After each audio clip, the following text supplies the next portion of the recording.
So I grabbed Million Dollar Habits by Brian Tracy when I was deep in one of those, what am I even doing with my life kind of weeks. Sound familiar? At first, I thought it'd be one of those motivational books that gives you a little dopamine boost, and then you forget everything. But no joke. 2 chapters in, I was already seeing myself differently. Not because of hype, but because the stuff was actually practical. I went from procrastinating like a pro to knocking out things I'd been avoiding for months. Not because I magically became more disciplined, but because the habits kind of rewired how I looked at my day. I'm not some productivity guru. I'm just someone who found some tools that worked, and now I kind of feel like I have to share them, like when you find an insanely good TV show and need your friends to watch it too. Alright, if you've never heard of Brian Tracy, let me fill you in. He's basically the guy that other self-help gurus learned from. He's trained millions of people in business, sales, mindset, you name it, CEOs, athletes, even people like me just trying to figure stuff out. He's been studying success longer than I've been alive, and Million Dollar Habits is like his personal cheat code collection, real specific habits that high performers actually use. And in this video, I'm breaking down those exact habits. Habit number 1, continuous learning. Think about it like this. Your brain is basically a sponge. Every day, you either soak it in YouTube drama and scrolling TikToks, or you soak it in something that gives you an edge. Warren Buffett spends 80% of his day reading, and he says that knowledge builds up like compound interest. Brian Tracy calls it the continuous learning habit, and honestly, it's the most slept-on superpower out there. That's what compounds over time. Now, I'm not saying you gotta become a bookworm monk, but imagine if you read just 10 pages a day. That's a book a month, 12 books a year. That's 12 new skills. When I first tried this, I picked up a book called The Slight Edge, changed the way I thought. It said success doesn't come from big dramatic actions, it comes from small, consistent steps. And here's where it gets cooler. The more you learn, the more confident you feel. You don't freeze up in conversations. You connect dots faster. You start spotting opportunities other people walk right past. It's like upgrading your mental software every day. Learning makes you magnetic. People can feel when you've got depth. You become the person others want to ask questions to.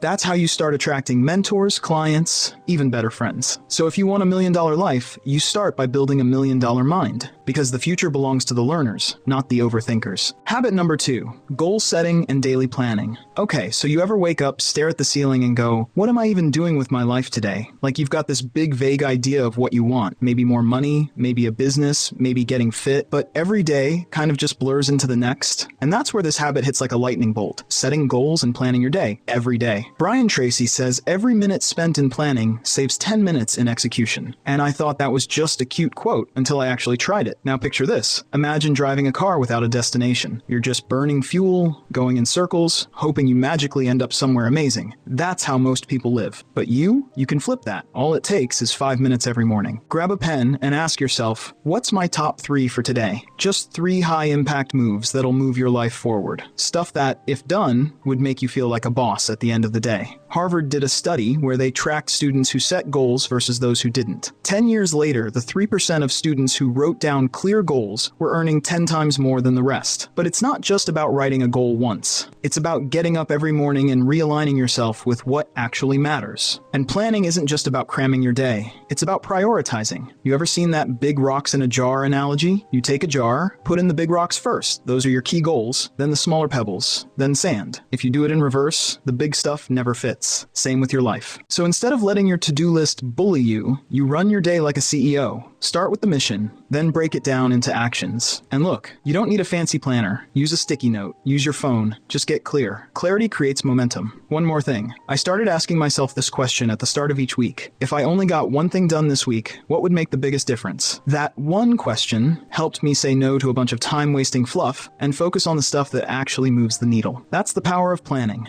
Habit number 3, time management. Time management sounds kind of boring, right? Like something your school planner used to scream at you about. Most people aren't lazy. They're just busy doing the wrong things. You ever had a day where you crossed off a whole to-do list, but somehow at the end, you felt like nothing moved forward? That's because not all tasks are created equal. And this is where Brian Tracy drops one of his best tools, the ABCDE method. It's simple, but super effective. Here's how it works. Think of your to-do list like your fridge. Everything's in there, right? But there are only a few things that actually matter.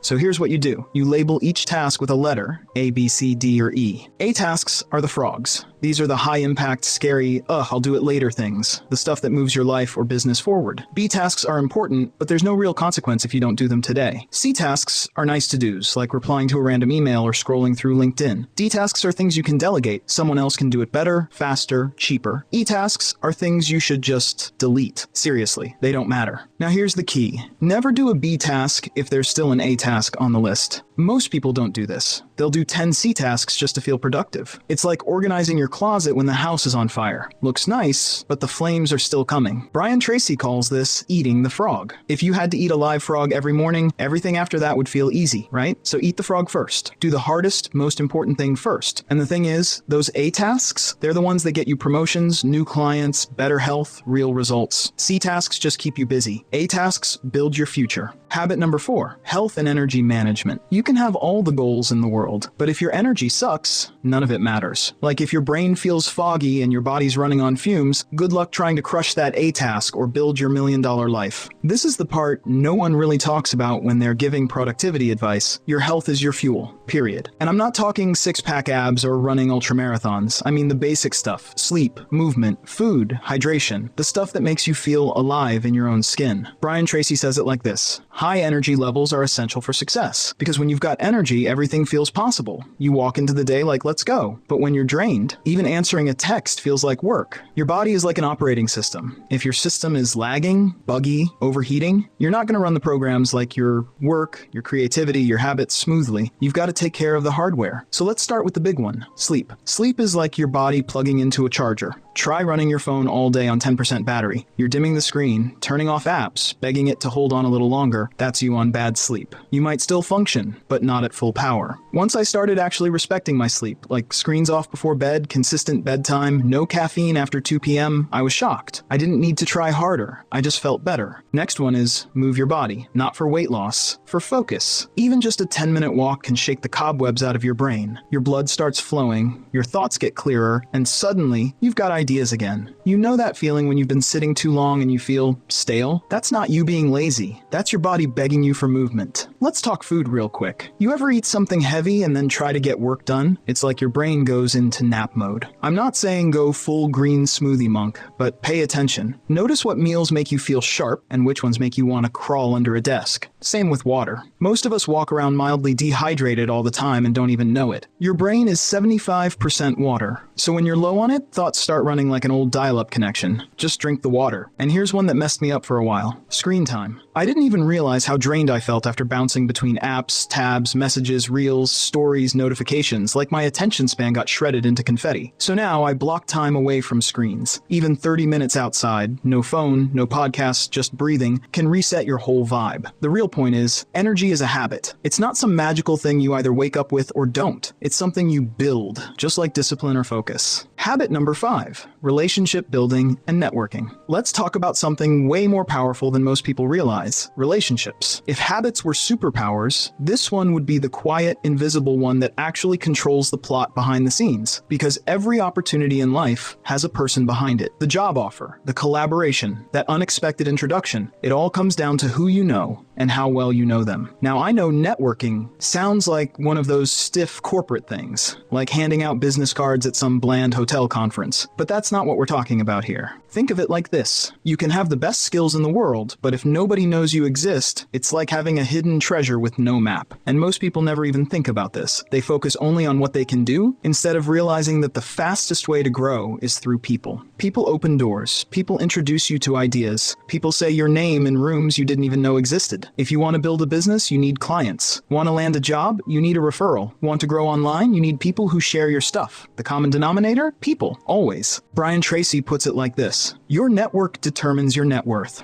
And while it might sound cliche, it's one of those truths that hits harder the older you get. So how do you actually build strong relationships without faking it or being awkward? It's simpler than it seems. Be curious. Ask questions. Listen more than you talk. When someone shares a win, celebrate it. When they share a problem, don't pitch. Listen. When you find a cool article, share it with someone who'd appreciate it, and that stuff adds up over time. Also, don't only chase big names. That's where everyone's looking. Instead, grow sideways. Build with your peers, the creators, founders, freelancers, learners who are in the trenches like you. These are the people who will build the future with you. Look at any great success story, and behind it, there's usually a small group of people sharing ideas, giving feedback, passing opportunities, and growing together. Habit number 6, financial discipline. Let's be real, money is weird. Everyone wants more of it, but no one really teaches us what to do with it when we actually get it. So what ends up happening? We get paid, and it disappears. Financial discipline means telling your money what to do before it gets a chance to ghost you. Because if you don't manage it, it manages you. Imagine your income like a faucet. Most people just let the water run. New money flows in, and just as fast, it flows out. But if you want to get ahead, you need a container under that faucet. You need structure, a plan, even a small one. You ever notice how broke people try to look rich, and wealthy people often look super normal? That's not a coincidence, because financial discipline is invisible. It's all the things people don't see: the saved receipts, the investments that quietly grow, the decisions to wait instead of impulse buying something shiny. Here's a simple mindset shift that helps. Think of every dollar like a little worker. Some dollars just get spent on snacks and vanish forever, but others, you can put them to work. You can assign them to build your future. Savings, investments, even $5 has power if it's pointed in the right direction. Habit number 7, persistence. Persistence is like this quiet, invisible superpower, but it's the reason every underdog story you love exists. It's the reason anyone ever finishes anything worth doing. There's this story I love.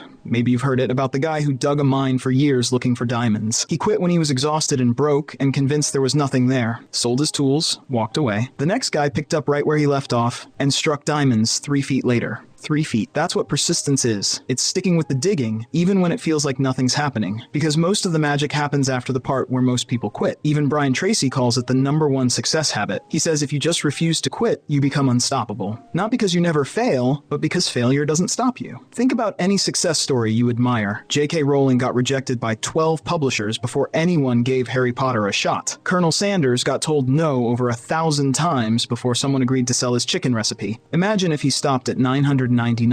Life is going to throw crap at you. Some days you won't believe in you. But if you decide right now, I'm not quitting no matter what, you instantly put yourself in the top 5% of people. The trick is to fall in love with the process, not just the prize. Because there's going to be way more boring, hard, messy days than highlight reel days. So here's the deal. Whatever you're working on right now, whatever you're dreaming about, keep going. Show up again tomorrow, and the next day, and the one after that. Because the diamonds, they might just be 3 feet away. At the end of the day, you don't need to be a genius or born lucky. You just need the right habits. Start with one, just one, and keep showing up. Because success is not a secret, it's just habits, repeated daily. If this video was helpful, hit that like button, subscribe, and drop a comment telling me which habit you're locking in first. See you in the next one.